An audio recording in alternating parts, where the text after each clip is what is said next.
Welcome to NRL 360 Rugby League from every angle. Joining me again, the great Gordon Tallis. Let's bring the journos in, Paul Crawley and Michael Carianis. And State of Origin, boys, it's on tomorrow. Are we ready for it? Absolutely. Pumped? Yes. Confident? Yes. Okay. You got your outfit on? Yeah, well, I had to change it. They had the blue, so you try to get me. Well, I've got Ranger Stations. I've got the Steve Irwin outfit on today. But anyway. Actually, no, I think you're more like Top Gun. Just do the Top Gun suit, mate. What do you reckon? As Gowie said out the back, mate, where's the stripes? What do you reckon about the game? You excited about it? I think Any it's thoughts? great. There's 1,000 thoughts. There's 1,000 thoughts how the Blues bench works, how Mitchell Moses will go in his return. You know, Queensland are fighting to save the series, so yeah, a million different storylines. Yeah, it's funny. New South Wales lead 1-0, and all the talk is around their side heading into game 2, which is something that's unheard of. I think it's the most even Origin series. You know, you go like both really don't know on what's going to happen. It's the way the game pans out, and you know who goes out there and puts their right foot forward. Let's cross live now to Blues camp, where assistant coach Boyd Cordner joins us now on the GIO True Blue mic. Boyd, you are a New South Wales great. You're one of the most passionate players that I've played with or witnessed playing our game. What does the blue jersey mean to you? Yeah, Braith, you know, it means the world. You know, for me, I look at the international game and I look how passionate the Tongan boys are towards their countries and the Samoans. And then for me, I guess, you know, my heritage is New South Wales, you know. You know, you don't get a choice. You know, you're born into this jersey, and yeah, I'm very, very passionate about where I come from. And then every time I put on that jersey, you get a chance to represent the family, the last name that's on your back. And yeah, mate, I love my time playing in this blue jersey. And then now, you know, to get a chance to still be a part of it all, it's very special. Yeah, well said, Boyd. It's Gordy Tallis here, obviously. Laurie Daley's come under a lot of criticism, and it's strange for someone that one game on. Has that filtered into the camp at all? Have you guys had to address that as a playing group? Yeah, not at all. You know, we know how much of a good coach Laurie is, the way he's prepared us, the team, you know, throughout game 1, and then this camp 2 has been unreal. And you know, he's got the utmost respect from the playing group and us as a staff. Yeah, and what he's done in game 1 there, you know, the buy-in from the players and everyone, it's been really good. So there's no concerns in our camp at all. Boyd, Paul Crawley here, mate. How have you gone about addressing the starts? Because it has become a bit of a habit, hasn't it? The last 3 games, New South Wales have had basically 20 points put on them in the first half of all 3 games. Can you work out the reason for that, and how do you fix it? Yeah, definitely. We've definitely spoke about it. It's been a trend there where, you know, we want to fix that up, and we have to lead into this game. And you know, we've been doing some work during this camp on it. And the one thing about that too, we don't want to get too fixated on that because you lose sight of what makes this team great too. But it's definitely an area we're going to have to clean up. And yeah, I think on the back end of that, Queensland have done a really good job the last few games at, you know, applying pressure to us, especially with their line speed to tackle, putting that field position pressure on us. So, you know, I think it's us, you know, fighting fire with fire, and then, you know, going for as hard as we can for as long as we can. Boyd, Michael Carianis here, mate. Just wanted to pick your brain on how you expected the bench rotation to play out tomorrow night. Yeah, look, with the extended bench, you've got so many options now. So I really think it's got a lot to do with the game script. There's been a lot of talk about Ethan Strange and where he's going to come on and play. But again, for a guy like that, you know, he's obviously covering the halves, but he can come on and play anywhere. But it's going to have to, a lot of that has got to have to do with the game script and how that's going. There's definitely a plan there around the bench in our rotations, mate. So, yeah, but then we know in rugby league, you know, so much can happen, especially in that Roosters game. Those 2 HIAs in close concession there. So, you know, you're going to have to be, you're going to have to adapt on the run, and, you know, that's why it's so good having those other 2 players on the bench. You guys have just finished with your jersey presentation before tomorrow's games. Can you give us an insight into how emotional was that, particularly for some of the rookies? Yeah, it's very emotional. You know, I'm not sure if it's me getting old age, but I'm getting more emotional watching them as they come on, especially last camp too. But yeah, they're so special. Their moments in there, just to see how much, you know, it means to their families and means to them players. You know, to get up there and to be vulnerable like that, it's so good to see. It made me a little bit emotional looking at it too, watching it. And you know, I think you can get you forget sometimes. You get caught up in rugby league and in that bubble where you witness moments like that and actually, you know, realise how special it is and how big of a moment this is for their families, and obviously, you know, the knock-on effect from that, their communities, their hometowns, their junior clubs. Yeah, it's pretty enormous. Good on you, Boydie. Appreciate you joining us. And if the New South Wales team plays tomorrow night like you did, with the pride and the courage and the way you represented your state, they'll be fine. Appreciate it, Braith. Thanks, guys. There he is, Boyd Cordner. What a player he was for New South Wales, and they're lucky to have him in camp. It's good having a guy like him. Yeah, well, Boyd's one of those players. He just burst on the scene, and every time he put the jersey on, he didn't leave too much in it. That's for sure. Had a first grade trial as a 16-year-old. First grade trial. I'm sorry, first grade. He played his first grade game when he was 16, and then he basically was playing for Australia by 18, 19 years of age. One of the toughest ever. Right, let's get to Origin, and the news around it. Courier Mail have written a damning article on Loz, which is what you were referring to there, Gordy, when you asked Boyd Cordner about Laurie and what he brings and how they are in camp, given that there has been so much negativity surrounding Loz today especially. Yeah, look, when you win, right, so his record early was against that gun side, and then, you know, he won game one. He won game one. I can't remember a coach winning game one and coming under this much scrutiny. I can't either, Gordon, but the fact of the matter is, as we just spoke to Boyd about there, in the last 3 games, they've been down, well down at half-time. And there is a motivational problem there, whether it's coming from the camp or coming from the rooms before the game. I'll tell you what I found really interesting is in the build-up to the first game, Phil Gould had been down to the rooms. He'd come back, he was sitting on Channel 9, and he spoke about the fact that he'd never seen a more physical or a more intense dressing room build-up, right? And then we see the Blues go out and drop their bundle in the opening half. Admittedly, a lot of those mistakes were, I don't know what you put them down to, like attention to detail mistakes. Yeah. But there's definitely a concern, and this article from Travis Mayne today, it said that he had spoken to, several sources had confirmed that this was a problem within the Blues. Even if Laurie tries to brush that off, I don't know how it completely escapes your mind. Let's have a look what Laurie had to say today. The Courier Mail. The masthead can reveal that Blues players have been underwhelmed by Daley's pre-match rev-ups, which may have contributed to New South Wales' slow starts in the past 3 Origin games. And then multiple sources confirmed that Blues players had concerns about Daley's addresses and coaching throughout the 10-day Origin camp leading into Game 1. What I'll say on this is it's a bit of a hit piece, right? And Laurie would be familiar with hit pieces because he's been around the game for a long time and he's been involved with New South Wales as a selector, so he wouldn't be surprised. But what I would say is I don't necessarily agree with it. Travis Mayne's a great reporter. I rate him highly, does a great job up in New South Wales, but when you're going to question the integrity of someone, I believe there's got to be quotes in there. There's got to be direct information and evidence that this is the case, because there's nothing here but just speculation that I don't know if going it's on. questioning Laurie's integrity. Isn't right? it? I don't think that it's he's putting them to sleep before I don't the think game. it's an integrity issue. I think it's a coaching issue rather than Laurie's integrity, right? So they're not having a crack at Laurie as the man. They're having a crack at Laurie as a coach. Yeah, which is, I think, the same thing. I don't. Right? I'm not saying I agree with the story, or I haven't heard that. You don't think right? it's personal? Oh, it's Origin and they're Queensland-based journalists. But is it personal?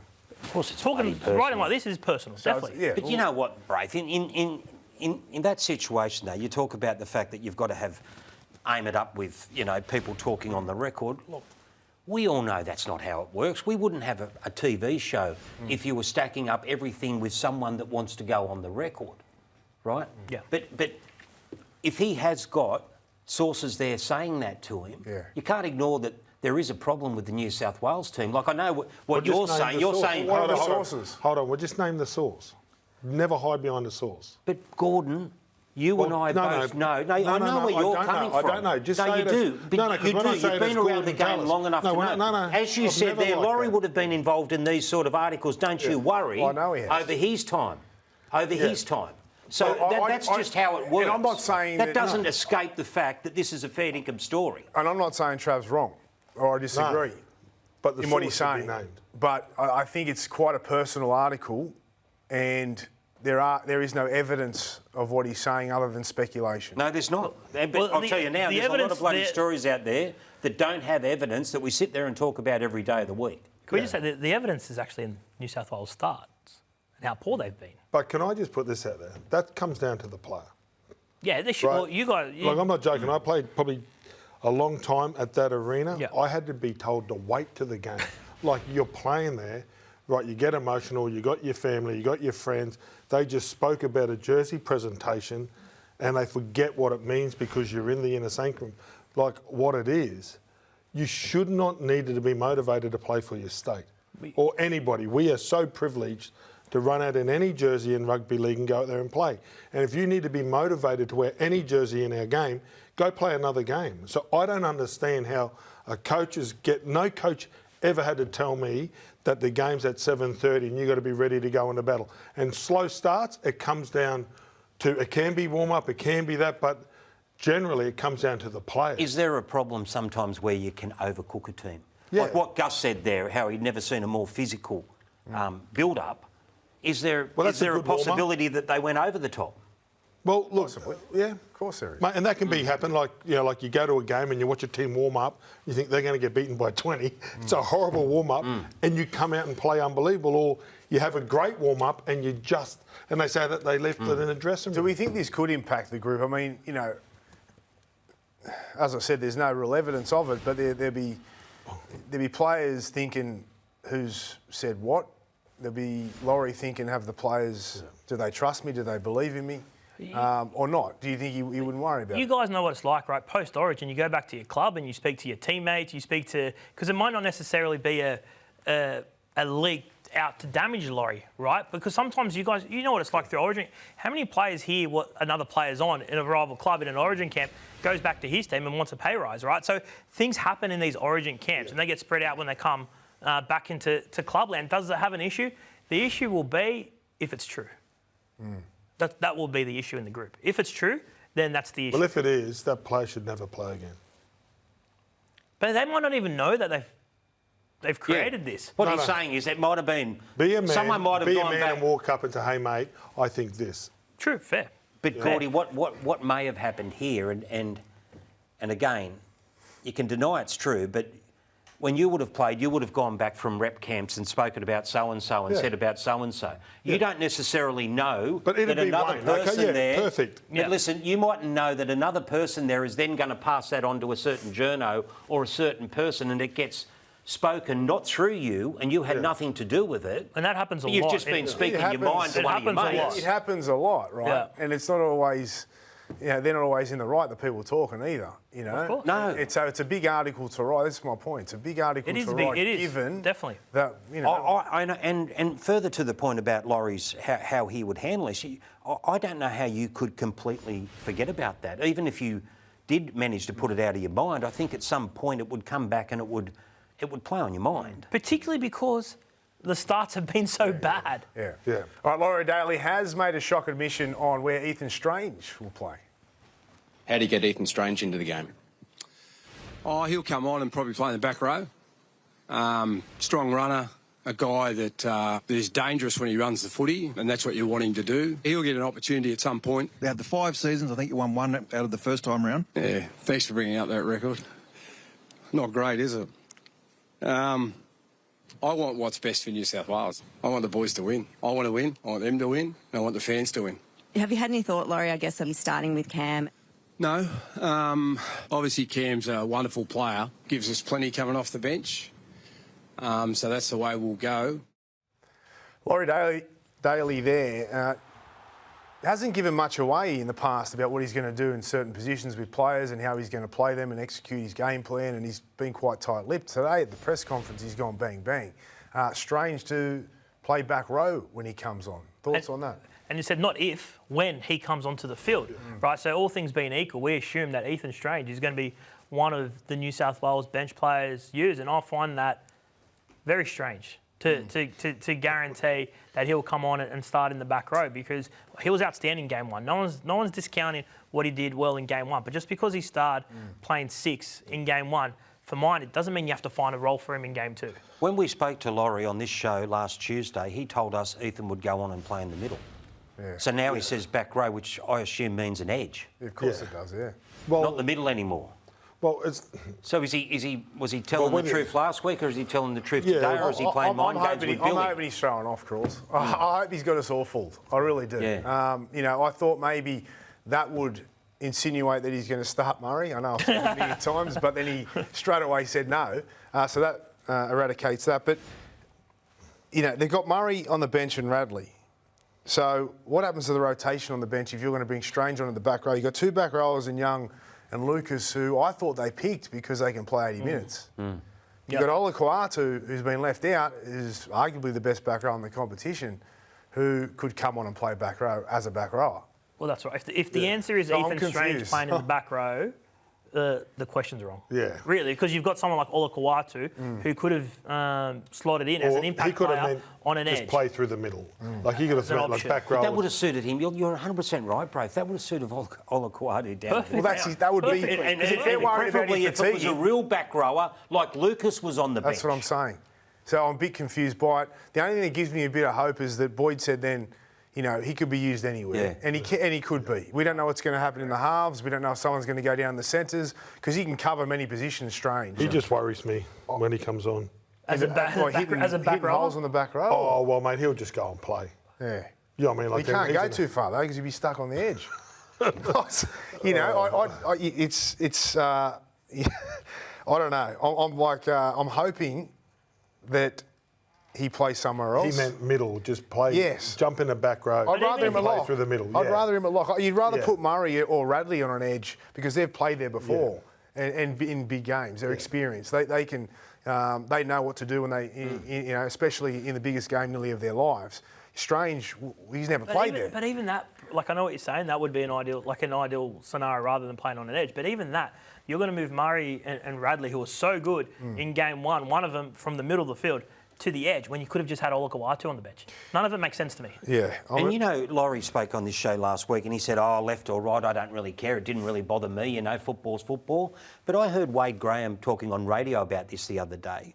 And from an edge back rower's perspective, you are comfortable where you usually play. So for a guy like Dylan Lucas to come into this game now, and Laurie said last week he'd be playing right side, right? Yep. Which is the opposite to what he plays for Newcastle every single week. In his first Origin game, his first step up at this level, to put him in an unfamiliar position at the expense of Olakau'atu. Well, we're not even sure about that. Yeah, I know we're not. I know. Left. Yeah, he could. He could. But Because then Hudson- you're moving Hudson to the other side. Yeah, but Hudson played right for I Australia. know he played right for Australia, but it's not his best spot. And was he at his best playing right for Australia, Gordy? Yeah, he played good. Mate, absolutely. Okay. Who misses out on the bench? I mentioned it earlier. If Strange definitely comes on, you'd think they'd have to use him after getting not man of the match, close to, in game one. So they'd want to get him into the game at some point. Who misses out? Is it Radley or is it Adam Fanor-Blake? I can't see it being Radley after his impact in game one. Right?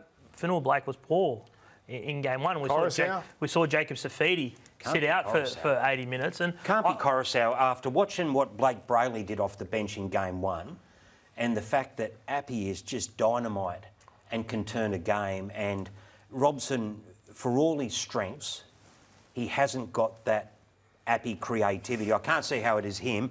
And you talk about Radley may be the one, because Fanor-Blake, again, you'd think if the big fella's sitting there on the bench, Mitch Barnett's hardly played any football this season, hasn't played since Origin 1, missed the Warriors game against Penrith. You'd think he's going to... Like, I think Fanua Blake has to play. I don't know, Braith. We sat I Jacob, keep coming back to the fact I wonder minutes. how Strange gets into the game, even though they keep saying he's going to play. Do we have to look back too far to what happened in game 1, where Jacob Safidi sat on the bench for 80 minutes? Yeah, we're not getting as the only genuine big. I think he was the only that's genuine the concern. I think most people have looked at Laurie's selections, and even though we did win that game, Gordon, yes, okay. I think most people are looking at some of the selections, and Laurie might put egg on all our faces come Thursday morning, but I truly think that will be one of the real big talking points to come out of the game. I still can't believe I was sticking up for you guys before, sticking up for your coach. There's lots of talking points already coming into this game, the number 6 jersey and the bench rotation and dropping Olakau'atu. So that's what Laurie will be judged on. Of course, you weren't happy with the way Olakau'atu got dropped. Not at all. I can't imagine Olakau'atu would be happy with it either, because he's gone from being the best back rower all season. He played in that first game. I don't think he was horrible. You know, he had an impact. His first half was quite good. He got cramps later in the game and everything like that. He dropped that shocker of a ball. But not only that, he turns up at camp, he thinks he's in the team. Then he finds out he's not in the team at all. Then every journo in town on both sides of the media, at the Herald and at the Telegraph, are getting leaked the same stories about the fact that off the ball has been his problem. Like, if you want to go and drop him, tell him first before he gets in camp so he's ready for it, and then don't go and throw dirt on him afterwards. Like, to me, it reminded me of the Canterbury Sexton issue, where when Sexton got dropped and all these stats get leaked all through the media about his attacking stats and everything like that, I thought it was pretty ordinary. And I don't know how Olakau'atu would have sat in there and felt comfortable with the way he'd been treated. It's tough though, Cross, because the first question every journo was asking is, why is Olakau'atu being dropped? Yeah, I know, but if you'd made a call, right, I would imagine, if you asked Billy Slater that, he'd say, we have our reasons and we're going to keep him in-house. Yeah, I don't think he would throw his bloke under the bus. I'm not saying it's Laurie, but someone in that team has thrown Olakau'atu under the bus. Yeah, but I still feel like that as journalists, you're still going to ask people what's happened, right? So not just Laurie, you're going to ask people at Manly, you're going to ask... There's lots of people that might know. I get the journo side of it, Mick, I really do. But I'm saying from a player's perspective... I get that, right? But the answer's going to come out eventually. Not necessarily. I find it very hard, because if you only think that 2 people know, I don't think that's what happens. Well, I would think any player in the world would get upset with that trend. And especially turning up, thinking you're in the side, 1 kick in the guts, 2 kick in the guts, 3 kick in the guts. Billy Slater and Laurie Daley have backed Ashley Klein to ref game 2 after a tough week. To be honest, I personally think it's unfair, you know, to have something personal like that be aired publicly, and you know, I feel for Ashley for that. So, yeah, hasn't been discussed within our camp, and that's my personal position with it. I think it's quite unfair on him. It's challenging when things like that get brought up. And I just hope that Ashley's got the right support and the people around him to help navigate through the period that he's going through. But we've got no issues with Ashley being a part of the game tomorrow night. A tough week for Ashley Klein, who will referee State of Origin tomorrow night, and both coaches backing him for tomorrow night. I found this... I felt sorry for him. I really did. This being brought up so long after he'd been through what he had been. I can understand the criticism around it, the speculation, and a lot of people questioning it, but I don't know. I just thought maybe it would have been better off being dealt with, made public when it happened or close to, and then by now it would be long gone, and you know there'd be no questions being asked. But I thought the timing of it, poor.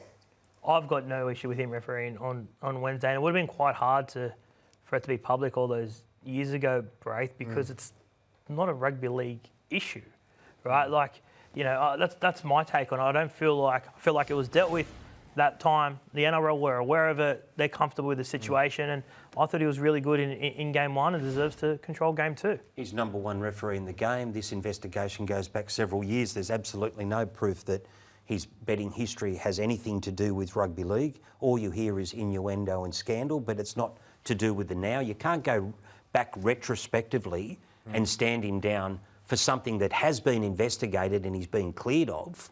So the only question would be his mental health. and the game's obviously decided he's right to go out and referee this contest. I actually thought in game one, his decision to send Ponga off was incredibly brave. He had the bunker in his ear, basically saying it's a sin bin, it's not a send-off. He went against that. I think it was the right call. I think from the legalities of the game right now, that was a send-off. He had the courage to do that, but regardless, you're going to upset half the people by doing that's it, what I was going and to say. half the people by not doing it. What do you say to the people and the fans that don't think he should be refereed? Well, it'll be the losing fans that have the biggest problem. That'll make the noise, and that's it. No matter what, right, the referee's going to cop it. If you look at there was another story in the Courier Mail, I think, today, talking about the penalty counts and the restarts. They're on a mission. They're on a mission. Queensland's won the penalty count, You know right? they're born but in they're New South blowing Wales, up those about the blokes. fact that they didn't win the restarts count. They are from New South Wales. The guys are right. All right, Crawls. Give us a break. You're not happy, like Bulldog Richie, about Kalen's kung fu catches that we spoke about last night. No, I'm not. I'm listening to Gordon last night saying, oh, well, you can't tackle him in his... Well, you can't tackle him in You there. know what That's you the can rule. do when they're in the air? Yep. You can challenge to catch the bloody ball. Look at Billy take out David Clemmer, right? Oh, that's only Clem. Yeah, no, Clem's only kicking the chin. Hey, yeah, right? And so... Yeah, but he's really Kalen's short. doing then... So, no, let's think about this seriously. So you've gone back 12 years to pick up that footy? No, this is just Billy coaching Kalen to be the man, right? So... In these circumstances, it gives the chasers no opportunity. You go back, just let me finish this. I'm so happy that the New South Wales players have learned not to run into his foot. Let me finish this. When Hemiso and Teddy out-jumped Hemiso and took the ball off him from that last try, if that's Ponga out there, Teddy doesn't have an opportunity to catch this ball, mate, because you'll get a kick in the head. Well, that means it's a smart play. It's not a smart play, mate. It's an illegal play. It's a dangerous play. It's a dangerous play. You think it's a deliberate tactic to stop kick contests? Did you see Billy doing it? Do you reckon that was a deliberate tactic when Billy did it all those years ago? He does it with no one around him. He does it all the time. You're not allowed to tackle him in the air anyway. He hasn't been doing... Come on, guys. How's that not a deliberate tactic? What's wrong with you today, Paul? Oh, mate, I'm you should just swap looking seats. at that. It's like you're in dog seat. Oh, God. Well, and you're also not happy with his tackling technique. No, I'm not. Mate. No, because in 3 recent games, he did it on Latrell, right? He did it on Will Warbrick here, and he did it on saved a try. Crawley. Yes, he's using his shoulder charge, and I believe everyone talks about, and it may well be his tackling technique, right? But I also believe it's probably Kalen's way of looking after Kalen because of his concussion histories. And I think that may well be his tactic. Again, I do remember another fullback some time back got his head in the wrong spot again. got to play in a grand final after driving someone through the 4th row. I've got less of an issue with this than I do with the catching the bombs, because Really? well, bombs was basically 3 in a row where he could prevent that. Right, there's no one around him, and you could see the way he was angling with his feet up. Can't prevent the shoulder charge. Well, you can't. It's a bit more split-second decision, right? When you're racing across field to try and save a try, right? So I can understand that more than the kung fu. Look at this. You sounded uncomfortable saying kung fu. Yeah, it's not my Whereas go. Crawls was loving it. Crawls He was even giving us the sound effects. Maroons coach Billy Slater is still giving no clues on where Reece Walsh will play tomorrow night. To come up with a plan for Reece. Can you tell us what you've come up with, and does he need an injury to get into the game? No, I can't tell you.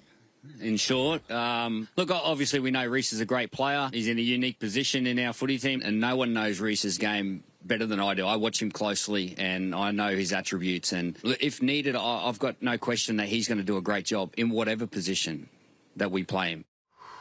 Billy Slater there, not as forthcoming as Laurie Daley with the press conference there today, not giving us much at all where Reece will play. Gordy, what do you think?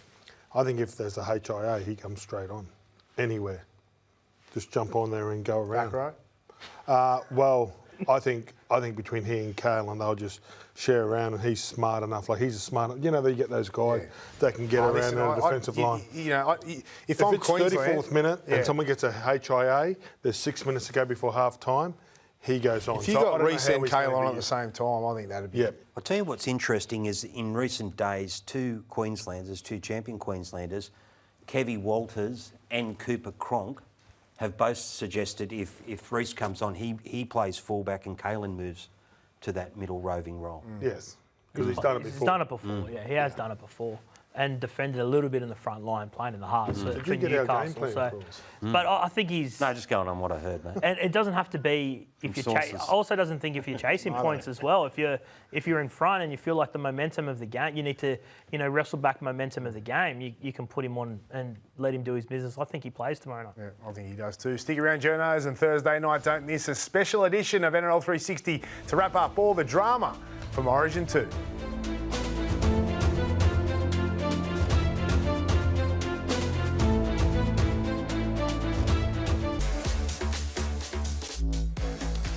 Welcome back. Let's take a look at the ins and outs for this round. Thanks to Sportsbet. Best returns for the Knights from that hamstring injury. Good one here for the West Tigers. Dewey named in the reserves. Turbo is back for the Manly Seagulls at fullback.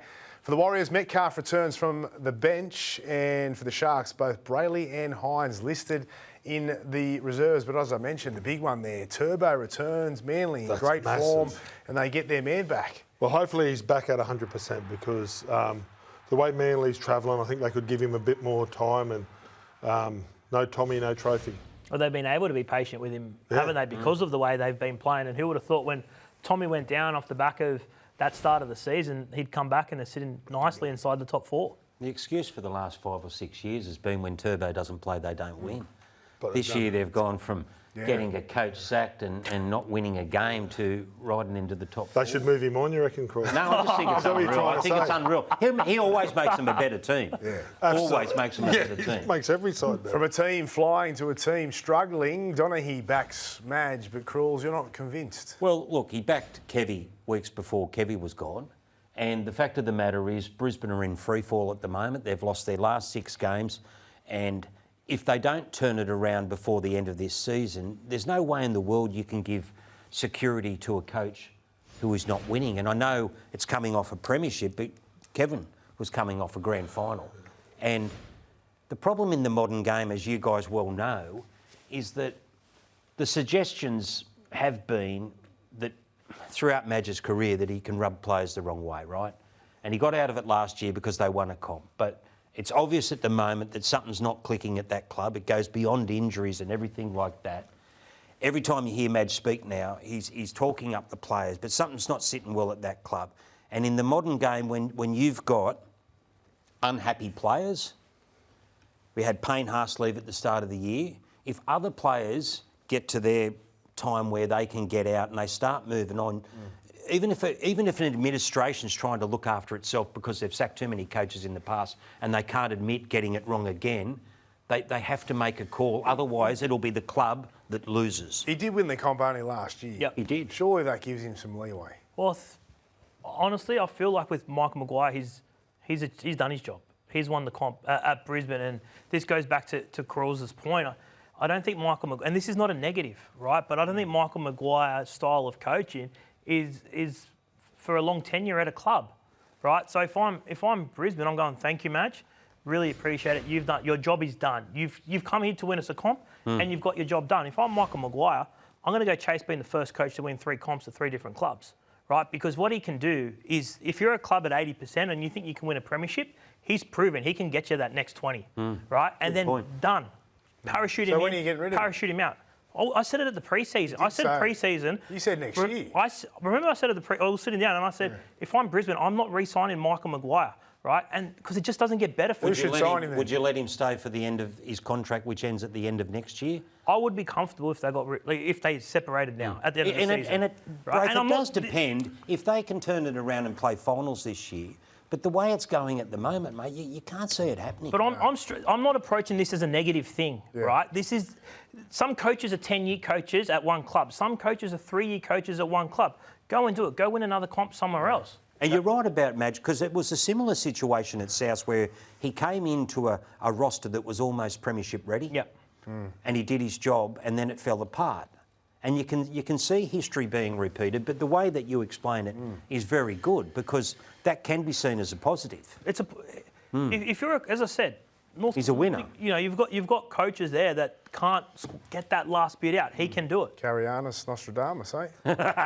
Great prediction. The Dolphins, they are... I like that. Look at him. See, he didn't like that, Braith. It's not it's not the worst thing. It's not the worst you've been called? Okay. Dolphins are going really good. They're on fire at the moment. I personally think they are one team that can win the comp. I think they can. They're one team that can beat Penrith. When I look at them all across the park, and at their best, they are a threat to Penrith. Do you guys agree or not? Well, they've got experience with Kafusia. They've got a hard-working, smaller pack with Gilbert and Plath and the like. They've got two young... Well, actually, Nikorima's old, but they've probably got their best young half in the competition. They've got X Factor and speed. So that's not a bad recipe, is it? Yeah. They've got speed. And as momentum's king in the game at the moment, and they're probably... Penrith's obviously the best front foot side in the competition. I think they're next best. I'd agree with that. They're a very good side. Like, they've got good depth. They've got tough forwards, speed in the backs. And I'll tell you now, the guy that I was watching last week, and you've watched him every game this year, Cody Nikorima, for the life of me, I just can't work out why they don't want to re-sign him. They haven't signed him, Crawls, and this is... I'm with you. Yeah. I find this fascinating. The way he's playing, the combination that he does have with Katoa, and they've had that combination now for a long time, and they're actually getting better. Like they're actually getting to their prime, and they're thriving as a unit, you know. And I shouldn't imagine he's going to cost them top dollar. Like, it'll be decent, right? But I shouldn't imagine he's top dollar. I don't know why they signed him. They are in talks to keep him, right, Braith? They are in, but why hasn't it been done? Well, because they've signed a starting 5/8 for next season, who is George Williams. Okay, is George Williams better than Cody Nikorima? Not the way Cody Nikorima has been playing. Like, George Williams is a Super League player, right? Yeah. Who doesn't... Well, I wouldn't say that. He's not the best player in Super League, right? It's a big... No disrespect to the Super League, but it doesn't compare to the NRL, right? And especially in the halves. We've seen that over the years. Like, I find that crazy that they would go with Williams over Nikorima. Well, I would say too, like, I know Isaiah Katoa, and rightly so, gets so much, you know, recognition for what he does for that side, but Cody Nikorima is not far off being their most important player, or second most important, and he seems at 32 to have hit that sweet spot in his career. I reckon he's playing better football now than he ever has. I think he is too. You watched Cody Walker last week, right? And just those beautiful face balls and that sort of stuff, and what he can do, his silky skills. I reckon this guy's nearly the second most silky 5'8" in the competition. Like, I'm telling you now, if they don't want him, he won't have to go to the Super League to find a new club. The thing is, though, he won't have a problem getting another club, but I just think he complements that team and that dynamic they've got. I don't think he'll... that halfback. That's right. And I don't think he'll be the same player if he goes somewhere else. But I also think the Dolphins won't be the same team. And it's proven, right, because he's bounced around a few clubs and hasn't played at this level of consistency. But it was a big call that they made at the back end of last year. It's a long time ago they decided to sign George Williams. Thank you, Crawls. Thank you, Nostradamus. Thanks, Journos. Next Wednesday, Australia's Liam Parro is fighting for his second world title. Order it now on Main Events.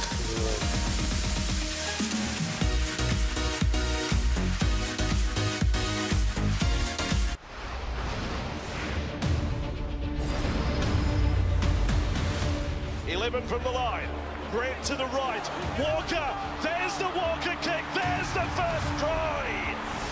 Last tackle, Grant takes a run, I don't know where the pass comes from. Tom Flagler has scored for the Maroons. They roll left, Radley and Cleary, kicks early, looking for Young, there's your response. Cleary bombs, it may be their last chance, Tabuai Fino!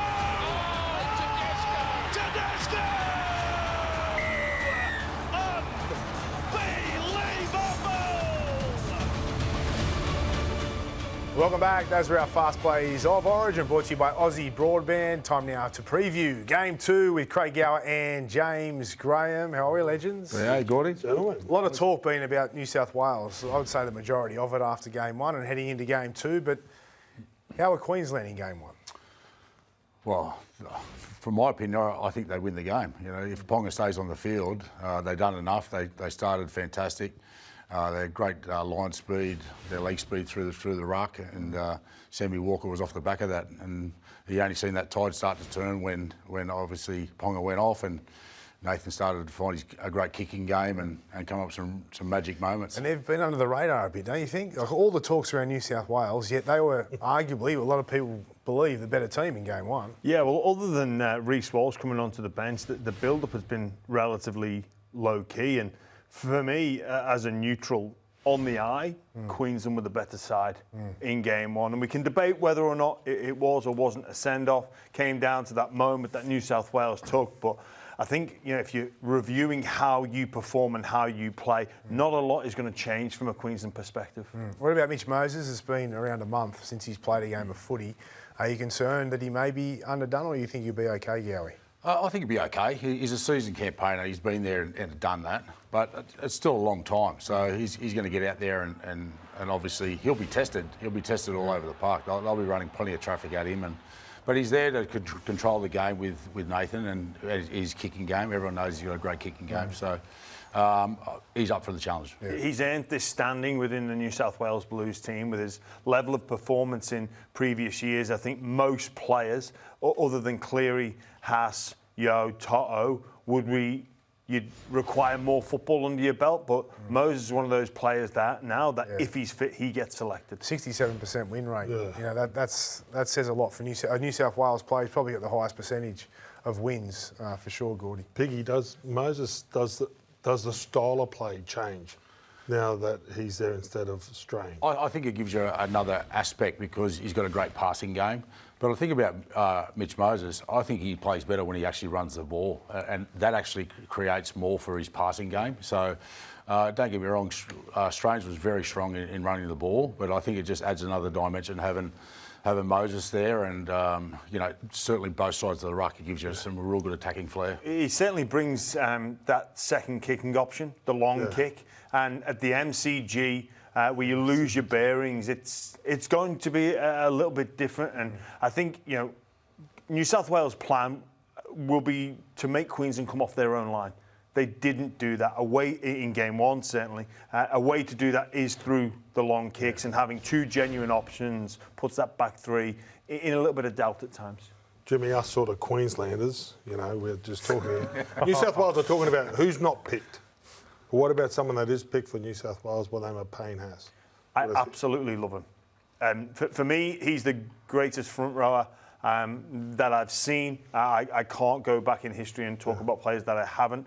He brings so much. He can earn you a quick play the ball, and then there is no better exponent of taking an advantage in that middle third of a quick play the ball. For Queensland's preparation, you're looking at the likes of Flegler and Tino. They are going to be up to their eyeballs looking after this gentleman. Yeah, I'm very interested to get your opinion on this. Laurie Daley saying today in the press conference that when Strange comes on, he'll be playing back row.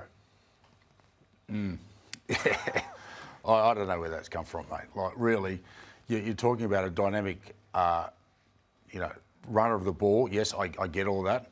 But you have a look at their bench. You got Murray, Radley, and then obviously you look at Young and Lucas, who can play. They all can play big minutes. So there's going to have to be some deficiency there for him to get him in the game, or they're chasing points where obviously Moses is not. He's doing his job. So then that's when you get him in the game. So I just can't see him playing back row. I just can't do it. Well, if Strange comes just in, can't do it. Just can't do it. Well, if Strange comes into the game, it maybe is that middle style player, but then that means that somebody else is going to miss out. And who is that going to be? Is Reece Robson expected to play 80 minutes? I heard Carrie Anasta speak about Saifiti that didn't get on as the one genuine front rower on the bench for New South Wales. He didn't feature. Does that mean you're nervous if you're an Adam Fanua-Blake fan? It's going to be really interesting, especially if you compare it to Queensland, where the first three get on, and then it's depend how the game goes. Now, New South Wales, they have options, but it's not obvious.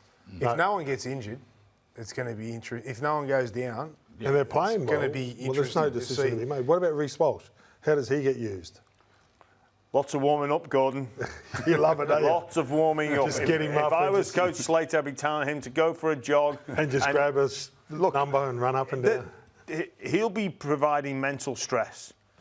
We talk about preparation, and for me, not starting well, it comes down to a bit of that preparation, but not in the hours leading up or the team talk. It's in the 36 hours from your finished captain's run. You've got a long wait. You're in another city.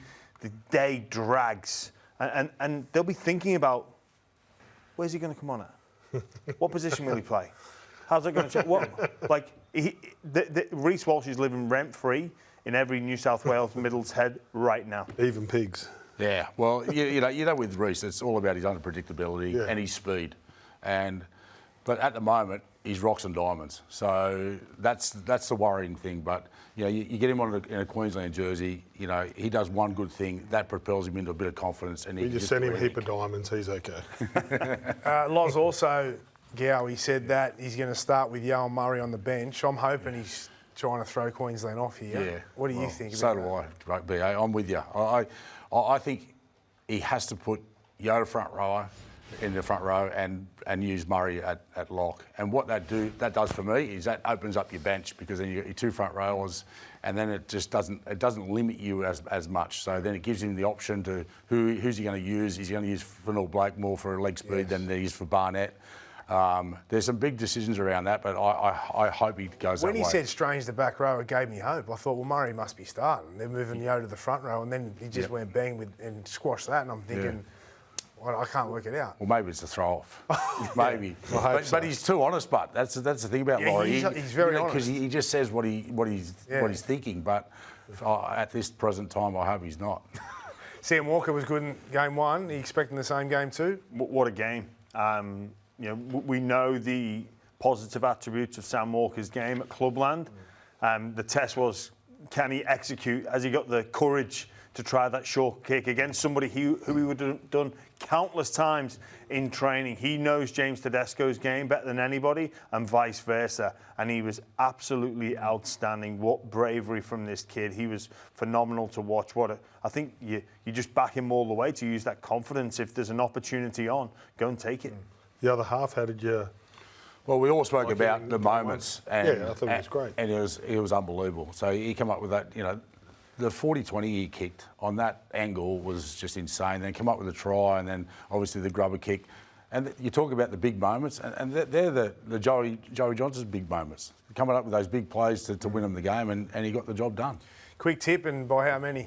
I'm going to go for Queensland by 2, Joey. Okay. I'm New South Wales by 4. Okay. Thanks, Gowie. Thanks, Jimmy. We'll see you next time. Supercoach has launched a dedicated State of Origin game in 2026. Head to supercoach.com.au and get your side locked in.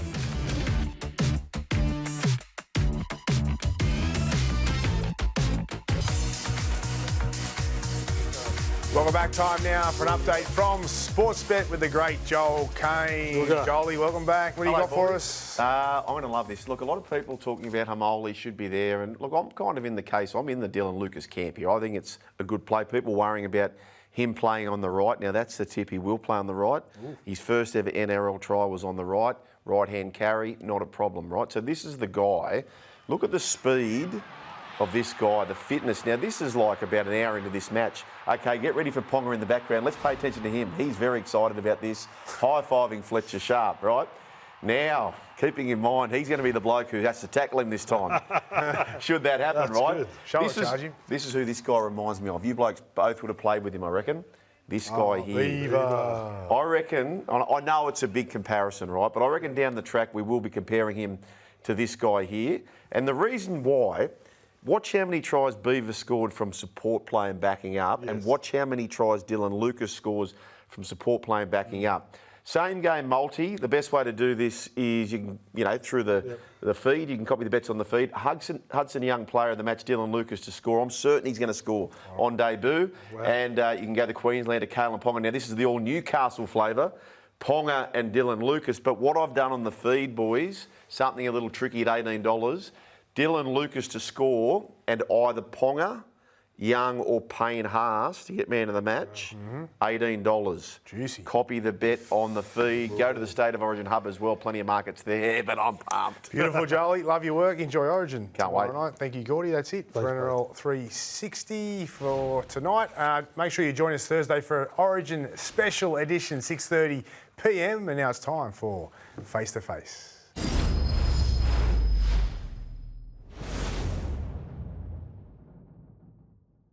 Imagine what you could be buying instead. For free and confidential support, call the number on the screen or visit the website.